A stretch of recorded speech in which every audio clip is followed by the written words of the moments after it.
आप सभी ने अपनी लाइफ में कम से कम एक बार कठपुतलियों का नाच तो जरूर देखा होगा।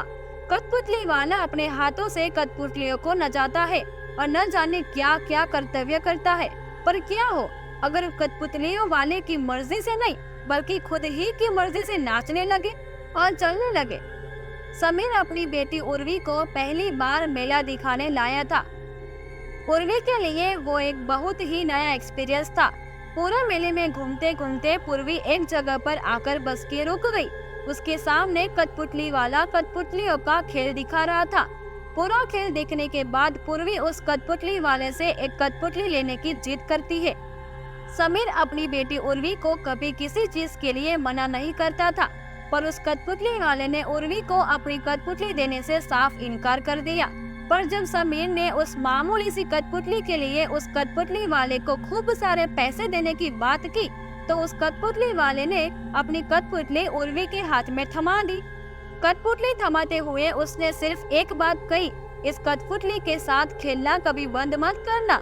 उसकी बात को अनसुना कर उर्वी उस कठपुतली को अपने सीने से लगाकर घूमने लगी। उसी दिन रात को उर्वी अपनी नई कठपुतली के साथ सो रही थी। समीर रात में उसे गुड नाइट बोलने उसके कमरे में आया तो उसने देखा कि वो कठपुतली जमीन पर गिरी हुई थी। समीर ने उस कठपुतली को उठाकर साइड टेबल पर रख दिया। समीर जैसे ही कमरे से जाने लगा, उस किसी लड़की के रोने की आवाज आई। वो कमरे में वापस गया तो उसे कुछ दिखा नहीं, पर जैसे ही समीर की नजर उस टेबल पर रखी कठपुतली पर गई तो उसके होश ही उड़ गए। उस कठपुतली की आंखों से खून के आंसू निकल रहे थे। वह देखते ही समीर घबरा उठा और उसने उस कठपुतली को उसी समय घर की खिड़की से बाहर फेंक दिया।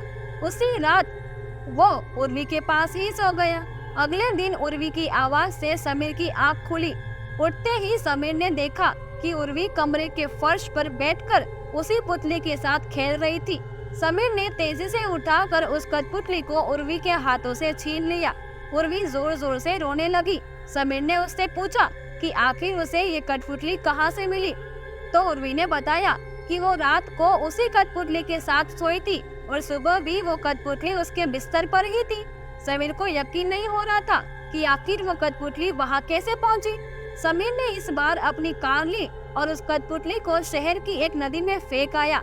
लेकिन जब वो घर वापस लौटा तो उसने देखा कि उर्वी अभी भी उसी के साथ खेल रही थी। समीर के होश उड़ चुके थे। उसे कुछ समझ नहीं आ रहा था कि ये सब क्या हो रहा है, और उर्वी उस कठपुतली को एक पल के लिए भी खुद से दूर नहीं करती थी। वो पूरा दिन सिर्फ उसी से बातें करती रहती है और उसके साथ खेलती रहती है। समीर के साथ अब रोजाना अजीबोगरीब हादसे होने लगे थे। वो कठपुतली उर्वी के सोने के बाद समीर को घर के अलग अलग कोनों में दिखाई देती थी और समीर चाहे उसे कहीं भी रख दे, सुबह उसे वो उर्वी समीर के बिस्तर के ही वापस मिलती थी। समीर अब पागल होता जा रहा था। वो समझ गया था कि ये कोई मामूली कठपुतली नहीं है। समीर ने उर्वी की दादी को उर्वी की देखभाल के लिए बुलाया और खुद गाड़ी लेकर उसी मेले में चला गया जहाँ से उसने वो कठपुतली खरीदी थी। वो उस कठपुतली वाले को पूरे मेले में ढूंढता रहा पर उसे वो कहीं नहीं मिला। उसने बहुत जगह पूछताछ की पर कठपुतली वाले का कोई नाम और निशान तक नहीं था। परेशान हालत में समीर घर पहुंचा और वहां जो उसने देखा उससे उसकी रूह ही कांप गई। उर्वी की दादी जमीन पर गिरी हुई थी और उसके सर पर एक गहरी चोट आई थी। समीर ने उनके पास जाकर उनसे पूछा कि आखिर हुआ क्या, तो उर्वी की दादी ने अधमरी हालत में सिर्फ एक चीज कही, वो उर्वी से वो कठपुतली वापस ले लो। तभी अंदर वाले कमरे से एक अजीब सी आवाज आई। समीर दौड़कर उस कमरे में पहुंचा तो उसने देखा कि बिस्तर पर उर्वी बैठी हुई थी और उसके दोनों हाथों में पतले धागे घुसे हुए थे। उसके शरीर के जोड़ एकदम वैसे ही लग रहे थे जैसे एक कठपुतली के होते हैं और उर्वी के सर के ऊपर वही कठपुतली हवा में तैर रही थी। उर्वी के हाथ और पैर ठीक वैसे ही चल रहे थे जैसे कठपुतली के चलते हैं। उर्वी मानो एक कठपुतली बन चुकी थी। समीर को अपनी आंखों पर विश्वास नहीं हो रहा था। वो बहुत ज्यादा डर गया था।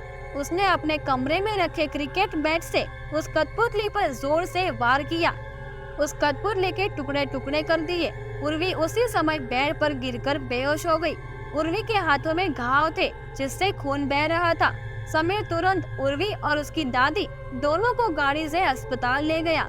दादी को तो अगले दिन ही होश आ गया, पर उर्वी 3 दिन तक आईसीयू में रही। किसी को भी उर्वी से मिलने नहीं दिया गया था। 3 दिन के बाद जब उर्वी को होश आया और समीर जैसे ही उससे मिलने उसके हॉस्पिटल रूम में गया, तो उसने जो देखा उससे उसका दिल उसके शरीर से बाहर आ गया।